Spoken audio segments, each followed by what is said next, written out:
ప్రథమ సామాజిక తత్వవేత్త, ఉద్యమకారుడు, ప్రముఖ సామాజిక సంస్కర్త మహాత్మా జ్యోతిరావు ఫులే వెనుకబడిన తరగతుల కోసం జీవితమంతా కృషి చేసిన ఆ మహనీయుని జీవిత విశేషాలపై ప్రత్యేక కథనం.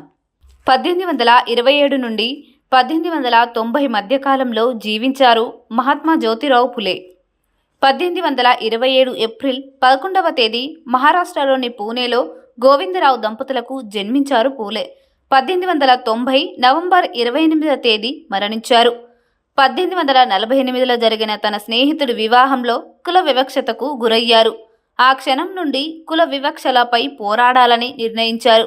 కుల విధానాలను, భూస్వామ్య పెత్తందారి వర్గాలను వ్యతిరేకించారు. పండ్లు, కూరగాయలు పెంపకందారులుగా ఉండటమే కాక వ్యాపారం నిర్వహించేవారు. జ్యోతిబా అంటే దేవుడు అని అర్థం. ఫూలే బ్రాహ్మణ వాదాలను, కుల వ్యవస్థను వ్యతిరేకించి అన్ని వర్గాలకు సమానత్వం కోసం, మహిళల హక్కుల కోసం కూడా పోరాడారు. సామాజిక మార్పు తీసుకురావడానికి విద్య అవసరమని, బాలికల కోసం, వెనుకబడిన కులాల పిల్లల కోసం 1843 సంవత్సరంలో భార్య సావిత్రిబాయి ఫులేతో కలిసి పాఠశాలను స్థాపించారు. జ్యోతిరావు ఫులే బాలికల కోసం మరిన్ని పాఠశాలలను, వెనుకబడిన కులాల వారికి, మరీ ముఖ్యంగా మహార్లు మరియు మాంగుల కోసం పాఠశాలను ప్రారంభించారు.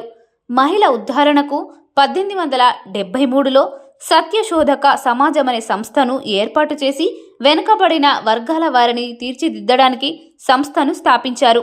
సమాజంలో సమానత్వం నెలకొల్పాలనే ప్రధాన లక్ష్యంతో సత్యశోధక సమాజ్ అనే సంస్థను మహాత్మా జ్యోతిరావు ఫులే ఏర్పాటు చేశారు. తన భార్య సావిత్రిబాయిని ప్రోత్సహించడం వల్ల మహిళా ఉపాధ్యాయురాలిగా శిక్షణ పూర్తి చేసుకొని తొలి మహిళా ఉపాధ్యాయురాలిగా గుర్తింపు పొందారు. బాల్య వివాహాలు, సతీ సహగమనం వంటి దురాచారాలను ఫూలే వ్యతిరేకించారు. దళిత హక్కుల కోసం నీటి చెరువులు వంటి సహజ సంపదలను అన్ని కులాల వారికి అందుబాటులో తేవడానికి పోరాటం చేశారు. ఫూలే 1873లో రచించిన గులాంగిరి పుస్తకం అనేక చర్చలకు దారితీసింది.